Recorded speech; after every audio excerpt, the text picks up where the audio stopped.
continent you came from.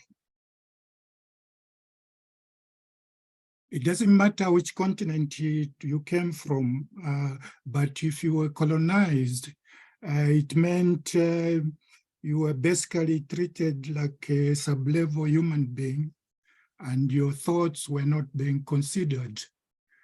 And this is the background we are coming from, and we can pat ourselves that we have come a long way, but there is too much that we have to do. So we are talking of decolonizing ourselves as indigenous people from the pillars of racism. And when we're talking of indigenous people, who are we talking about? We are talking about a relationship to the land. You were first there in your land. You are related to it and to the resources. And you are key to its development and not just a passenger or a beneficiary. And this is what we are calling ourselves, indigenous people. And when we come to evaluation, we say, of course, over the years, we've been taught that we have to accept a one-world view, but we are saying, no, we come from different corners of the world. We've got different views on the world, and our cultures are different. So the fact that we are colonized and made to sing songs like Ginger Bell when it's Christmas time, and having artificial snow in our shops when we are in warm Africa doesn't mean we are English. It's just we are picking up what you taught us in our schools. And we've seen that some of the knowledge you have given us doesn't work. And it hasn't had an impact over the years, the decades of development that were declared by the UN. And why are we having such problems? And that's why we are thinking of, it's time our own people started coming out in the global spaces and saying, for centuries, we have known how to assess our own development, our own governance. So when we're talking about indigenous evaluation, the way of assessing, examining, or looking at the way things are going on around you, it's not new. On individual levels, we are assessing almost every day. So the fact that you've got new jargons, systematic ways of doing it, you can argue that it's not academic or whatever, but we have had these systems. So yes, you have the methodologies that you use, the matrix in your frameworks, but we also have in our own communities for years, for centuries, we've been telling stories. We've been performing dances. We've been reciting poems. And we have been drawing the arts. It might be different. Yes, you argue no, because we trying to base it on statistics and all that, but it's valuable. That's the way we understand our world. That's our old view. The way we collect the knowledge is according to our feelings, the way we act. So we have been doing it for a number of years, and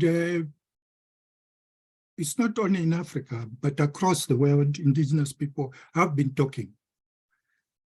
And fortunately, the world has been listening. The UN has been promoting the voices of indigenous people. And that's why they have a forum for indigenous people.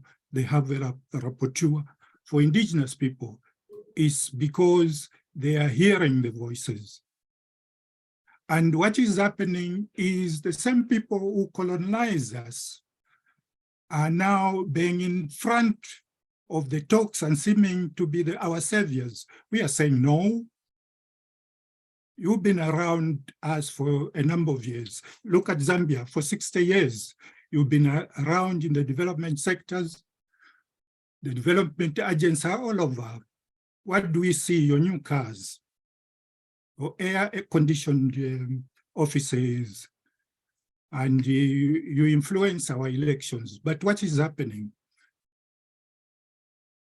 You can talk of South Africa as being a champion of evaluation, but what has happened? You were singing Jacob Zuma was the champion of evaluation because in the public sector, he had an office for evaluators, and everybody wanted to copy the South African evaluation policy. So it's in Zambia, it's in Ghana, it's where and what. But look at what happened to the nation. It was captured. There were evaluators in the office, but state capture was a big challenge. So we're saying, yes, according to you, success is being valued by us producing a policy, having an office of evaluators somewhere, and turning government ministries and public agencies into monitoring offices, but there are meaningful impact on the people. 60% of Zambians are poor. But we can sing that we have done a lot in evaluation because somebody is teaching evaluation at a university. But we're saying, no, it doesn't mean anything. The fact that you have a checklist, you tick, tick, tick, tick, checklist, that no, there's a policy in Zambia. There is a university teaching evaluation. There is, you can say, almost a department of evaluation in every development public office. It doesn't mean there is development in Zambia. We want to see that the indigenous knowledge keepers are being valued. They are being accredited for that knowledge. When you go to the village, you pick up the stories from the villager and write those reports. You don't credit them for the stories they've told you. So we have Chola boys, our university professors. You have a dean of African studies being on your team, especially transient evaluators coming from England or USA or wherever. You come into Zambia, you pick up a university professor, is on your team, he appends his signature here, and who is overseeing him? An intern from a commissioner of evaluation, an intern from a firm of consultants, and there is the big guy. You get his money. But what are we saying? We are saying you're a Chola boy. And the Chola boy is a colonial term for those who carried briefcases, the Africans who carried briefcases for the British colonial administrators. And this is what we were doing right now. We may have the accreditations, the degrees and all that, but we don't have much influence. Yes, we've done a lot. We've got people of color on board these global evaluation organizations. But what are the influences? And what are we saying? Our young people are saying, uncle, grandpa, those are black peacocks. They sit there and flash the butts of CVs, but no influence. And we're getting the young people coming back and setting the tone. As we are scared of talking, the elders. Why? It's because we have been singing the same songs. We have been saying, no, impact evaluation is what you do here, yeah. And that's what we made our money on. But the young people are saying no. The emerging evaluators are saying no. When you made your money, you flew away. You ran away and settled abroad. And there's nothing you can show for it except that you are now living abroad. That's the call we are getting, but we are saying, no. Listen, young people. There's got to be a change. And we are saying, of course, we've got the relationship to the land. Now, what we are fighting for is respect. That you respect people of color, the knowledge, indigenous knowledge, and that they are part of the knowledge pool of the world. Yes, we understand you've got these stringent academic ways of dealing with evaluation assessments, but understand that there has been no development or impact because you are ignoring the people down. So we've got to get a bottom-up approach. And that's what indigenous evaluators are fighting for. We are saying, young people, yes, let's accept it, we made mistakes, but there are some goods in the Western way of assessing, and there are some goods in the indigenous way of assessing. So let's try and reconcile. And from there, when we get the respect, move on. So from the UN, what they have spearheaded, it came into the development sector. And we started having calls. After the UNDRIP was formed, 2007, we started having calls. Okay, let's form up an indigenous evaluation network. So 2015, it became a task force for eval partners. And in 2017, it was formally launched as EvalIndigenous, a network of evaluators across the world. And we have applauded that because we have come a long way. Now we are able to sit here. The globe is listening. Even people who were like skeptical about what we are saying, they are in the forefront right now of saying this is the way to go because the ways of the past have failed. And there was Afria. Afria started talking about decolonizing evaluation. Now it's a sing-song everywhere. We are in the background, but we started it. And if we're not careful, we will let people who have made a living out of bad ways become the champions.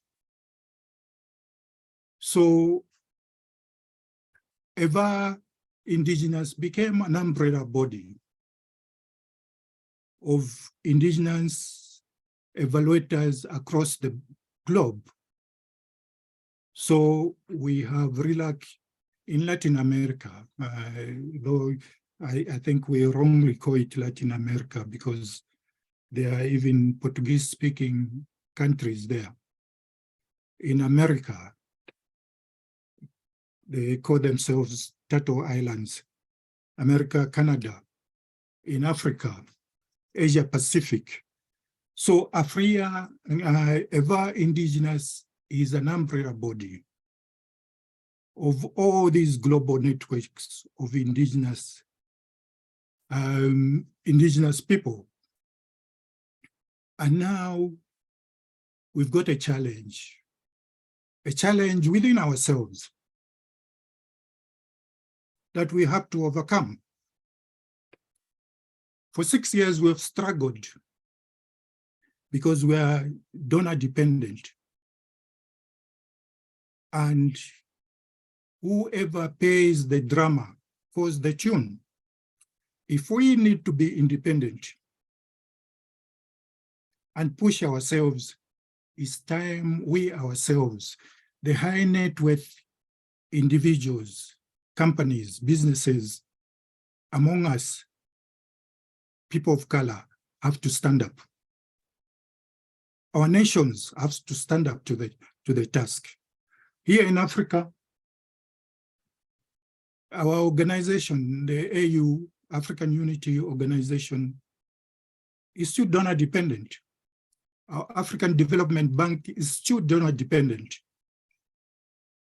And there is no independent development where you are dependent on donors. John, yes. On this note, I think I have to make your time stop you to continue, because I think you touch on many themes and you can go on for a long time, given your background on Indigenous evaluation and EvalIndigenous, but we'll have time to also go back to the conversation. So I just thank you so much, and I'd like to pass to the second part of our event today, which is the panel discussion. And I'd like to introduce now Daniel Ticehurst, who will lead this segment of our session with Florence Etta and with Serge-Eric Yaku.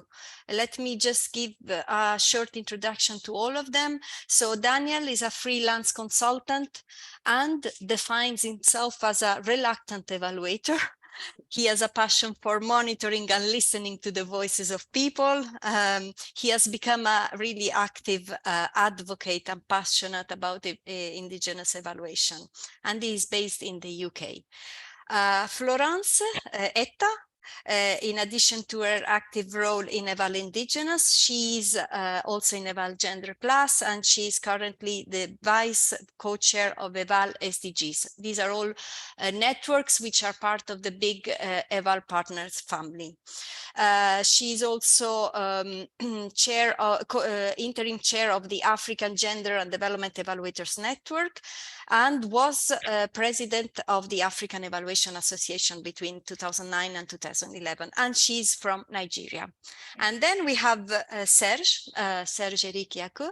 He's currently co-chair of EvalIndigenous Network. He's from Cameroon. He's a credentialed evaluator with extensive experience in research and evaluation, working with several types of organizations. So I leave it to you, Daniel, for taking us through this discussion.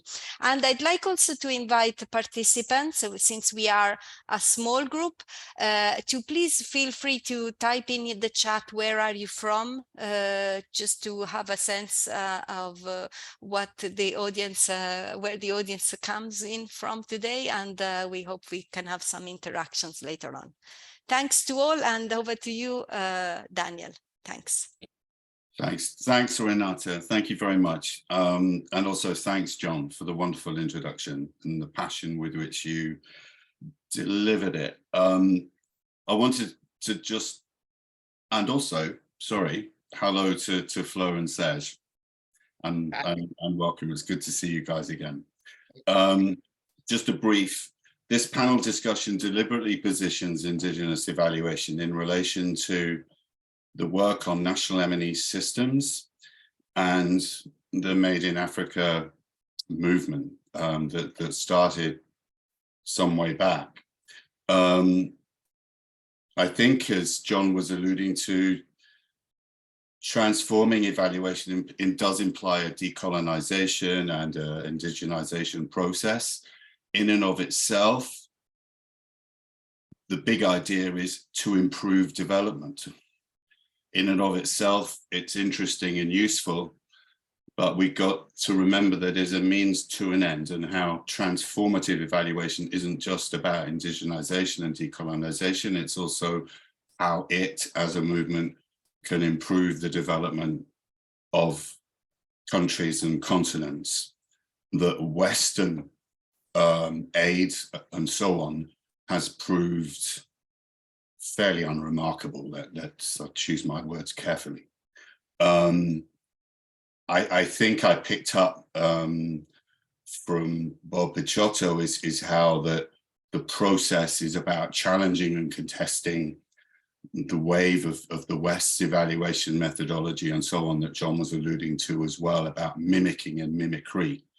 And Darla Larsen and Estelle Raimoundo's keynote at the last European Evaluation Society conference made it very clear that the Western evaluation is there for the taking. It's performative. And you can see that through John's example of South Africa. I think it needs to break through the chains of fee dependence. Evaluation is a traded commodity. And I think it should reject some of those vested interests that we find littered in the terms of reference. And adapt the principles of Indigenous evaluation to the unprecedented requirements and challenges facing us now in the world of systemic change and global policy reform, that no longer should label projects and programs as a privileged unit of account. Why is that? Because development results defy prediction as much as the process to doing it. Ever tried doing a theory of change at community level and looking at the bewildered faces in front of you? That's not how Indigenous communities, in my experience and learning from EvalIndigenous, manage change and processes. And they, although complexity baffles Western society, and like John said, a lot of people have made a lot of money explaining double loop, triple loop, this, out of it to the uninitiated in the West, people like me. And I think that Indigenous evaluation has embraced this complexity and uncertainty for centuries. Their approach is wonderfully summarized in a Chinese proverb that says, you cross a river by searching for stones. You can't predict exactly the pathway, let alone the result itself, decades from now. So I wanted to just set that up in terms of context, in terms of where we're coming from and what it means. So the panel discussion, the first one is around national M&E system development and efforts to supporting these and promoting a culture of evaluation have been going on for some time, since the mid-90s, with Keith Mackay's work as part of the World Bank's Evaluation Capacity Development Initiative, that not so long ago, in around 2000, it was taken up. His 9-step analytical framework was then replaced by the Global Evaluation Initiative's diagnostic approach. And two important features of this are that they are country-owned and country-led. So I think we need to unpack exactly what that means and who are we talking about. And also, an important step is identifying the important stakeholders. People who champion, people who can block, who are on these steering committees and platforms. Do they genuinely represent people? So I say this all in the obvious context of Indigenous evaluation communities, Indigenous evaluation knowledge systems, and Indigenous evaluation methodologies. With the question around, has all this been captured by the state and the public sector, the ministries and subnational structures like districts, or has it embraced other stakeholders at the heart of the process of developing as well as in their operation? So my first question is around to Flo and to Serge, is around thinking about these national M&E systems, given how long they've been going on for, given how they afford privacy to capacity development at the heart of what they're about, and empowerment, if you read the words around this, to what extent can it be said that significant progress has been made in relation to how such systems are now country-led and owned that adequately reflect Indigenous evaluation communities, methods, and knowledge systems? So that's the first question for this part of the session. Thanks.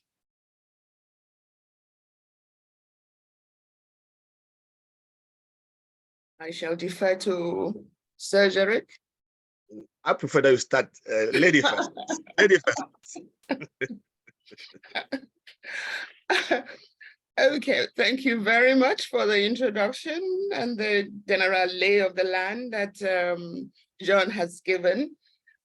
When we come to national evaluation systems, I would like to start by saying the big picture of the national evaluation systems, of course, has been pushed increasingly from a perspective.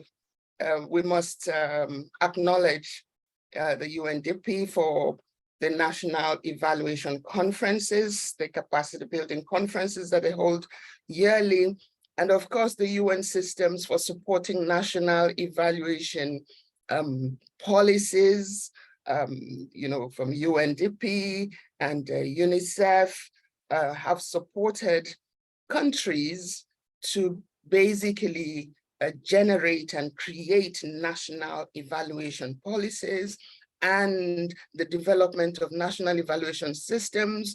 I also like to say Twende Mbele, and of course, increasingly now, we have the CLEAR initiative, the Anglophone Africa CLEAR initiative. I'm not sure how familiar you are with those terms or those institutions and the work that they have done around national evaluation systems, supporting policies.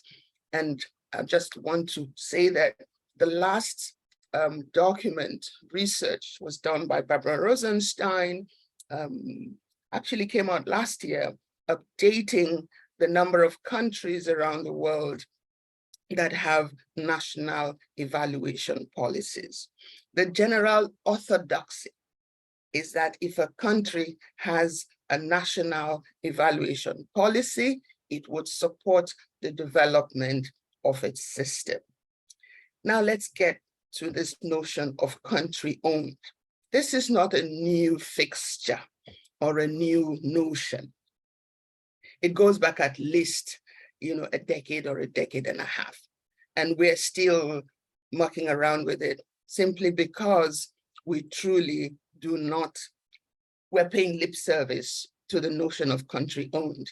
And I saw one session in this locale that's basically trying to attack this notion of country-owned. What does country-owned mean? That the World Bank gives you a project, gives you a loan to do a project, and even the evaluation of the project, the fly in the project team, have one or two, like John was saying, support researchers on the ground, collect the documentation, go away. And even the ministers or the directors in the ministry that is related to that particular project does not have the report of that evaluation. But mercifully and thankfully, the GEI in its new methodology of MESA is changing that. But Daniel's asked a really great question. To what extent is this system or are these systems responsive to indigenous people, local people? We could very well ask the same question of our own national governments in Africa. Or perhaps, of course, the developed world is doing better because they have stronger institutions, and the institutions are pervasive in relation to the fact that different people occupy different spaces in these institutions. But I'm coming from the continent of Africa. To what degree is the villager, the small farmer, the person working on the streets, the construction worker, to what degree, or the person living in the slums? I lived a long time in Kenya. I still live there partly, Korogocho, you know. To what extent are those people integrated in policy making or even policy discussions? The one situation which was different was the Kenya constitution. And in 2019, we, as AGDEN, did a study of the national evaluation system, trying to find out how gender responsive the evaluation system was. What we found was that the most gender sensitive or responsive part of the three systems, we divided the macro system, the top strategy, meso level, ministries and agencies, and the project level, as in where are the evaluation projects. The most gender responsive was the Constitution. It had a Bill of Rights for women and all other people that are disserviced, that are at a disadvantage. The whole idea here is that the systems, as we call them, national evaluation systems, are not, as of today, as responsive as there could be or should be. Now, the big question to us is, what should we do? Okay, thanks. Thanks, Flo.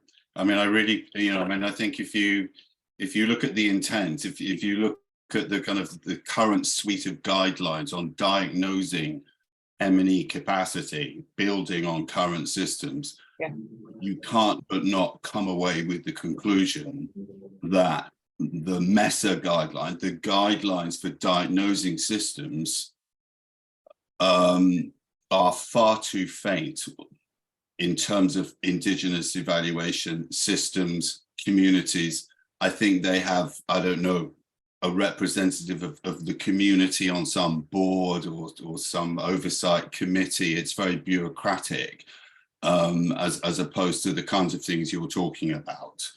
It shies away from that. I don't know whether it's deliberate, but it comes away as meaning that the systems that pop out are quite homogenous.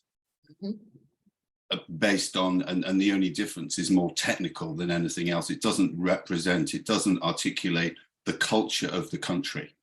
It just represents the civil service with some people on the side, and I think that's an issue.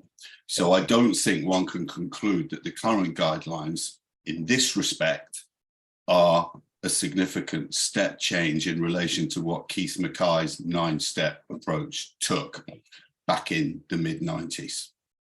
Okay, Serge, sorry, over to you. Thanks. Yeah, thank you, Dai. Thank you so much. I think I will just compliment what Florence just raised. It's very interesting because it looked like she was really into my mind. But, today we're talking about country-led and country-owned. The big question we should ask ourselves is, why do we have such integrations from the society, basically for the grassroots? When I'm talking about Indigenous people, Indigenous communities, it's everywhere in the world. It means those who have been ignored or those who have been maybe colonized everywhere. I want to mention everywhere because with the bigger job we are doing, EvalIndigenous, all those which came up. But let's just keep in mind that when I talk about Indigenous evaluation, it is intimately linked to assertion of self-determinations and self-governance. It means people want to be governed by their own means. Yes, indeed, there's a lot of progress within society worldwide about how M&A system have been trying to cover all those needs from those people. But some great question, very important, as a researcher to be keep in mind. Who will set in the knowledge-seeking agendas? Whose voice will lead the process? Whose knowledge will be sought and valued? What method will be used to gather the knowledge, and what will be the ultimate use and distribution of the results of the knowledge gathering? So these are very important. And then the answer to these questions are very fundamental. And then I saw because with my experience, not as you said, in many countries, like in Cameroon, for example, today the constitution is talking about decentralizations. Why? Because provinces, communities, they are claiming to see how they could self-determine and govern their own space. So you see that there are a lot of questions about claiming of space. Those people said we have to move from claiming the space to claiming the power, and then the seat. And then this brings in the issue about how can we together work together and in the same space and be integrated and be reconciling our methods of governance? The issue is for community people or indigenous people is not to maybe claiming a space to stay alone or aside. No, it will get a kind of adequacy, kind of really integrated environment for everyone, where equity-led, equity-focused, equity governance should be really understood and implemented. When you move, for example, from some example look about human rates. Today, human rates are trying to be in some kind of equilibriums in the governance worldwide, especially in the M&E. And then we at the EvalIndigenous, we believe that by bringing some new way of doing evaluation, basically from the grassroots knowledge, those knowledge have been there for a while, but have been ignored. Example like storytelling. We find like many evaluations have been well deep and performed when considering grassroots methods, with the example of storytelling I just mentioned. So with these kind of approaches, with these kind of interrogations, I believe that we better solve the query of indigenous people and also the query of, let's say, the global people living in the same communities. So this might be my first takeaway, and then first talk about this question, Daniel, just to complement. I don't want to bring back about what Florence just raised about some country like Kenya, raising up and then supporting, for example, gender policy, as she mentions. And it also came the same case in Canada, for example. See, 2017, the new feminist policy aimed to bring back this kind of equity, not only on the Canadian funding support at the international level, but also internally in Canada with the First Nations. And then since 5 years or 6 years now, this policy has also been followed very well. Over to you, Daniel.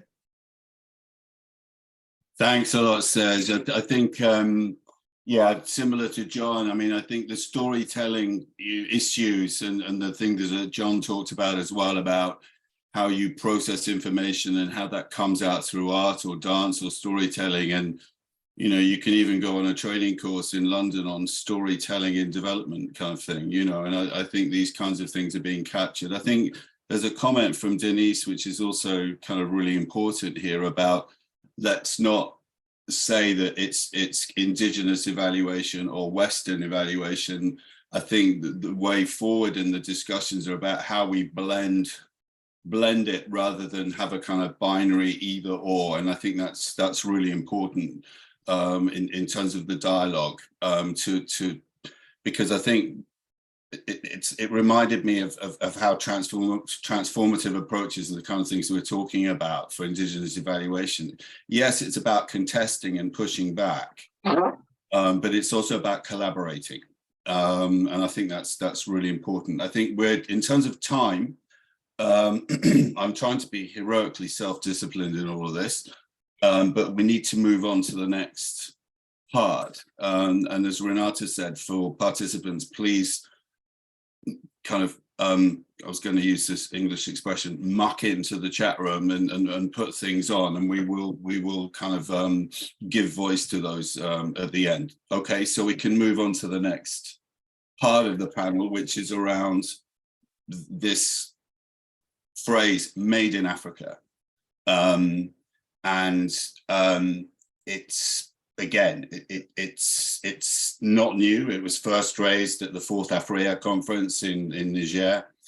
And then there was a kind of a day-long session in there called Making Evaluation Our Own that Zendo Afir has written up and was very much championing at that point, and then followed up in 2013 by the Bellagio report. And in the 2018, that's where they coined the phrase, the 2018 Africa conference. And the 9th, it was a deliberate kind of aim of the conference then to promote African-rooted and African-led evaluation. Interestingly enough, as John was saying, pieces of support to Made in Africa, like with other evaluation initiatives, were funded by, guess who? The Gates Foundation.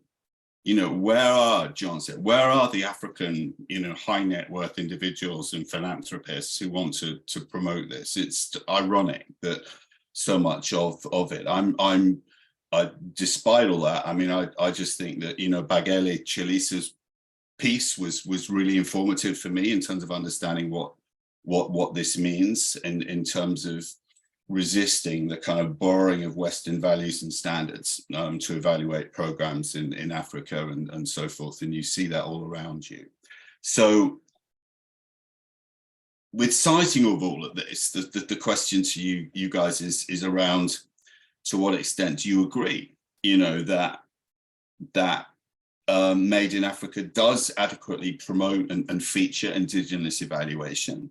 I know this is a journey. It takes a long time. I've picked that up from my discussions last week with Mark Abrahams around this issue of it's a journey about exploring yourself and what it means and trying to dig around and learn about what this means and the change that follows. But to what extent does Made in Africa help promote Indigenous evaluation by giving voice or more listening to the voices who are most affected by policy interventions, for good or ill?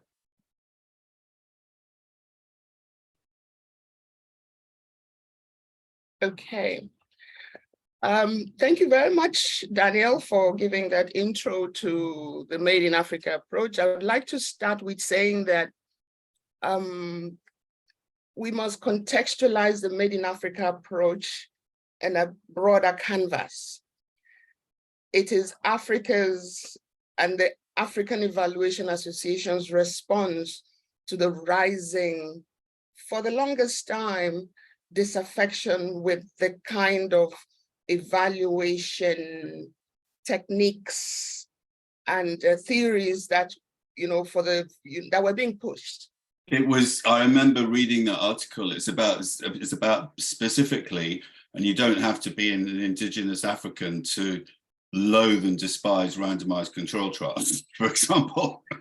I mean, the truth is, by the time that the randomized control trials were being raised as the flag of the gold standard or the platinum standard for evaluation, there was a stiff pushback in 2009 in Cairo at the African Evaluation Conference. But even long before that, what happens is this whole notion historically, this space where people normally get trained with evaluation skills are conferences. And 3/4 of the people who come to train at those conferences are Northern evaluation theorists, practitioners, researchers, trainers. And so what Africans and other people get as Asians were theories and techniques from Northern evaluators. And so there was a rising notion that our voices were not being heard. We needed to understand ourselves. And this is steeped in the decoloniality context. And that is a global, basically, disruption that had happened for a long time. And evaluation is just coming into this space now as one of the latest entrants into the decolonization field. So Afria's response to that was to say, let us try and see how we can talk about evaluation using our own values, using the way we know, using the way we understand this take a value like, people, humanity. There is no doubt that the way Africans and African communities value humanity, one another, is different. We don't pitch general values. We love togetherness as different from competition. We love collaboration as opposed to the winner takes all. We love sharing. So these are the kinds of things that we were not seeing very much, in the way that evaluation was being done. And so what basically happened was this push in the African evaluation space. And we thank the Bill and Melinda Gates Foundation for giving the money to start this thinking. At the 2017 conference, it was a South-South connection where there was lots of thinking and doing before, of course, Bagele Chilisa was now given the task of researching and coming up, putting it together. She had been working in that space anyway, in Indigenous evaluation. So the whole point I want to make here is that this is Africa and Afria's response to try to understand how we do evaluation with our voices, listening And it is a journey. It is a movement. It has just started. There was a lot of pushback when it started. You know, I remember in 2018, a significant big icon in evaluation said to me, "What is this Made in Africa evaluation, Florence?" In an almost derisory undertone. But Made in Africa evaluation is Africa's response to contextualizing, being honest to ourselves, just as the honesty to us, to other people, is happening in America with the what they call the culturally responsive evaluation among special groups, or the Indigenous evaluation among other groups in the US and in Canada, as also in Asia. So this is a global movement. We're basically trying to respond to what we see as our voices, our values, the way we know, and the way we show what we know.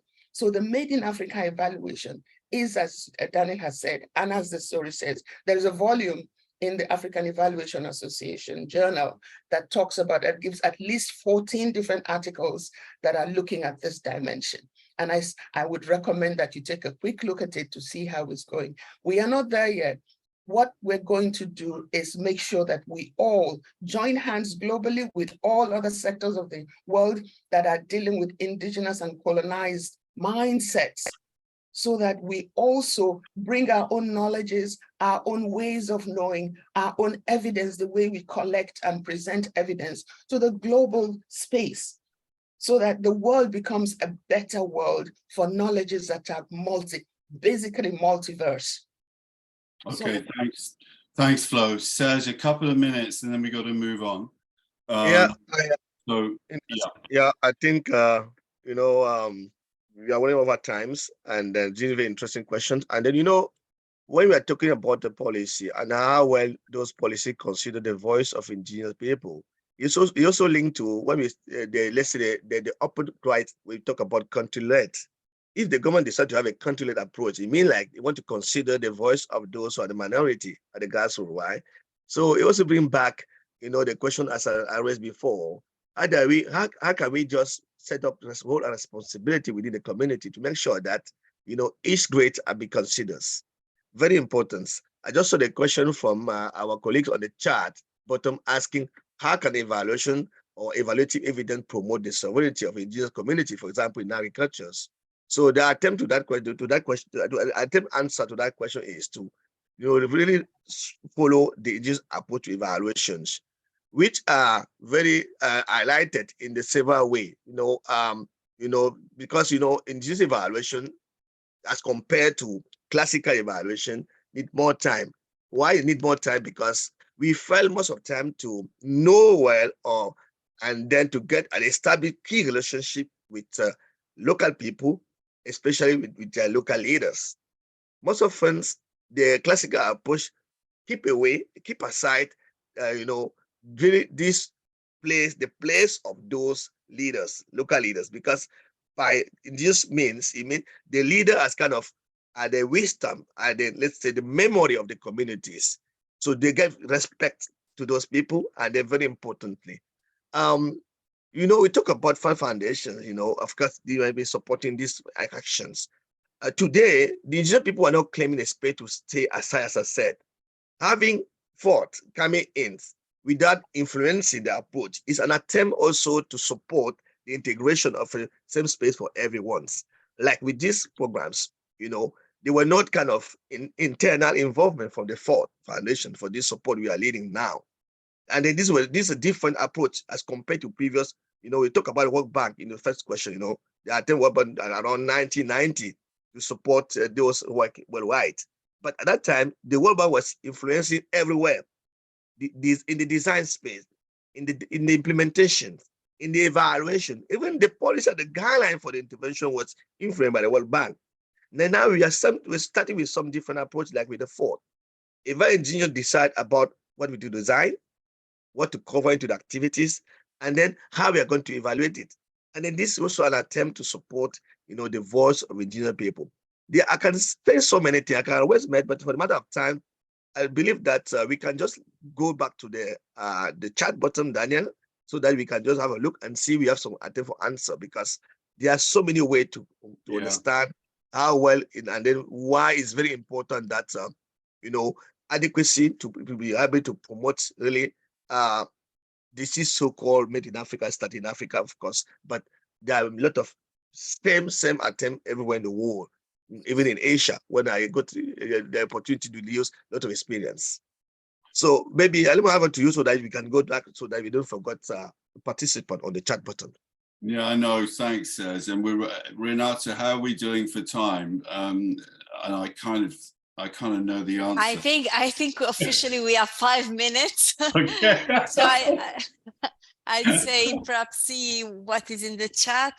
Perhaps I think our audience was very interested today and stayed very attentive. And I was wanting to follow up on one comment that has just come in from Samuka Lesiwe, and it's about made in Africa evaluation, looking at the kind of the macro, the policy agenda itself, rather than getting caught up in the snags of single specific interventions like programs and projects. Because I think what I've learned is that so many of the world's problems are, you can't distill them into suites of projects and programs and a sector. It's bigger than that because of all the different ripple effects and the interdependencies and so on. So I think that's a really interesting point about what Made in Africa looks at and moves beyond the project programs,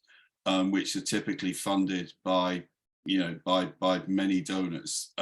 So I think that was a really, really important point. I loved it. Thank you very much. Yeah. Interesting. Is there, Serge, I mean, Renata, before we hand over to Serge, in terms of ways forward, obviously along the lines that we rehearsed yesterday together diligently, but also taking into account some of the comments from others. Can we hand over to Serge? Is that okay for now? I think it's okay, unless someone in the audience wants to just make a quick comment or express any question or anything that could be also helpful for any follow-up activity or event. Otherwise, Serge can draw some conclusions. Thanks. Yeah. Thank you, Renata. Let's just move, and then if something happens, we can get some 30 seconds to answer. Yeah, maybe as from now, maybe starting since early this year till maybe mid-2024, we are running this interesting project. We get the support from 4 foundations, and then focusing basically to work on key concepts globally. As you know, EvalIndigenous work is a global umbrella of indigenous evaluation, indigenous people. It's not focused in one country. So within this project, we are covering the, let's say, 4-6 continents. We are working in South Asia, basically, in Africa, let's say in Central and Latin America, and South America, pardons, and also covering very deep collaboration. We have these 3 connections, as I said. The emphasis is to look about research ingenuity and decolonizing evaluation. We didn't talk more about that, but we get more time in the next forum to talk about decolonizing evaluation, which is an attempt, an approach, how policy can basically respond to the voice of indigenous people. And the second aspect of this work we are doing within the projects is to amplifying indigenous evaluation practice. We want to bring back knowledge gatherings within all indigenous practice within the 3, let's say, blocks I just mentioned: Africa, Asia, Central, and South America. And then thirdly, we want to support and strengthen the creative partnership, because EvalIndigenous believe that to grow up, we want to get partners like EvalForward. Now we are kind of key partners, and then 4 foundations supporting, bringing in new players, and then CS in Canada, because over coming months, we are going to be great presence at the CS conference in Quebec, from 18 to 21st of June.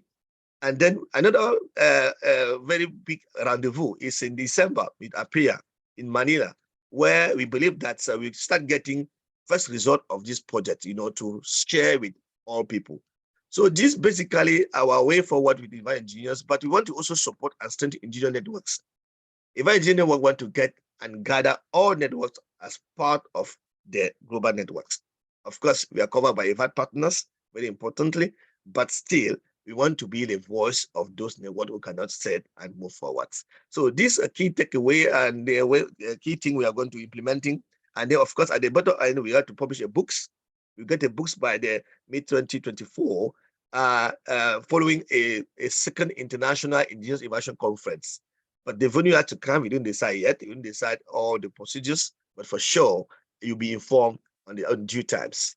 Thank you so much. I want to thank all participants, all those who attend, who take time this morning to listen to us. Over to you, Renata, and then let's see if you have any last question before we close the sections. Thank you so much. I'll just say we reached 1 hour, so, but I think on our side, we don't have any problem to stay a couple of minutes more. If any of the participants have a question or want to add their voice, I mean, we are open, and I think we were very interested to hear who's here today with us and supporting EvalIndigenous. So if there's any comment or question, please come forward or post it on the chat. Still, we'll be here a couple of minutes more. Otherwise, I'll say goodbye to all of you and see you next time. Yes. Maybe let's open the video. Maybe let's open the video so that we take a photo of the sections. Yes. Please open your camera, please. Great. I saw Hector online, Victor. Oh, nice, Juliana. I saw Linus a long time ago. Okay, great. Nice face. Oh, Lydiane, so many nice face. Jana. Well, good day. Glad to see you all. You make me miss my development work. Hola. So I don't know if Nicola is there to take a photo. Nicola, will you take the photo? Okay, because I can take one. Nicola. I can take one with my camera. Take one too, just to be safe. Yes.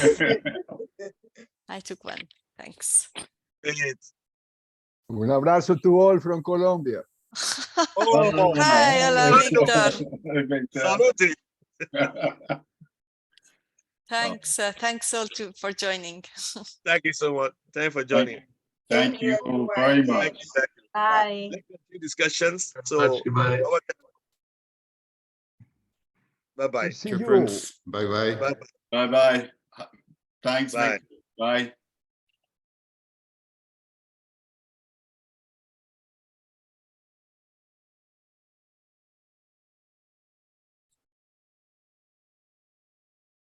There was a question, how do we get involved with EvalIndigenous?